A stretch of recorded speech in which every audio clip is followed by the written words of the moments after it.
Like if you found the video valuable. 10 years ago, Room 9 at the Grey Pines Lodge was sealed shut. A couple had been found dead, a murder-suicide, the case file read. The room remained locked since, out of respect, or perhaps superstition. Detective Alia Khan never believed in ghosts, but when the local sheriff called her about radio interference traced to Room 9, her interest piqued. Strange humming and old broadcast clips, Sheriff Mallory explained. Problem is, the power's been cut off in that room for years. Alia arrived at the lodge the next morning. The mountains loomed in silence, the air thin and dry. Grey Pines stood like a forgotten relic of the 1950s, all peeling paint and creaky floorboards. The owner, Mrs. Adler, met her at the front desk. I told them we should have demolished that room. And yet, here we are, Alia replied, her voice flat.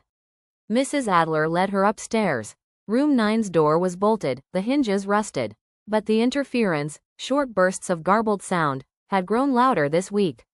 Alia placed her portable radio near the door. A low crackle. Then, help, Room 9, repeat, she never. The voice cut off. Alia's spine prickled. Not static, a voice. The lodge's old caretaker, George, helped unbolt the door. As it creaked open, dust swirled through the air like ash. The room was preserved, a time capsule. 2 chairs sat across from a dusty old radio, plugged in though no power flowed through the room. How is that even? George muttered. Alia stepped inside. The radio flickered to life. They said she jumped, but she was pushed. They never saw, they never asked. Alia scanned the room. Bloodstains remained on the floorboards, faint but there. She flipped through the original case report. Julia Maynard, a travel writer, found dead with her partner, Thomas Hale. The cause? Murder-suicide. But there had always been inconsistencies. And now a voice, one that sounded eerily like Julia's, was transmitting broken truths from a dead frequency. That night, Alia stayed in Room 7, across the hall. The lodge had only 2 other guests, both hikers who'd heard the legends. She couldn't sleep. Static seeped through the walls. At 2:13 a.m., her radio buzzed again. You never looked at the roof. The roof. She sat up, alert. The roof? Alia grabbed her coat and flashlight and climbed the creaky attic stairs. The beams groaned under her feet. Wind howled against broken shingles. And there, tucked between insulation and old wires, she found something. A wiretap. The radio in Room 9 had been transmitting.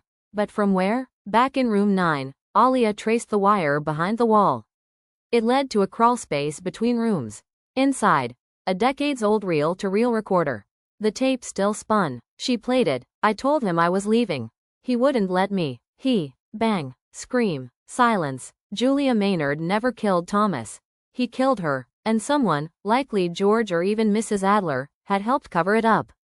Why? Because Julia had been writing an exposé on Grey Pines, on what really went on during the lodge's criminal heyday. Prostitution rings, money laundering, and political blackmail.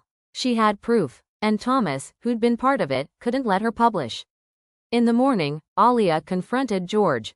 I found the recorder. His hands trembled. She should have kept quiet, he said, hollow.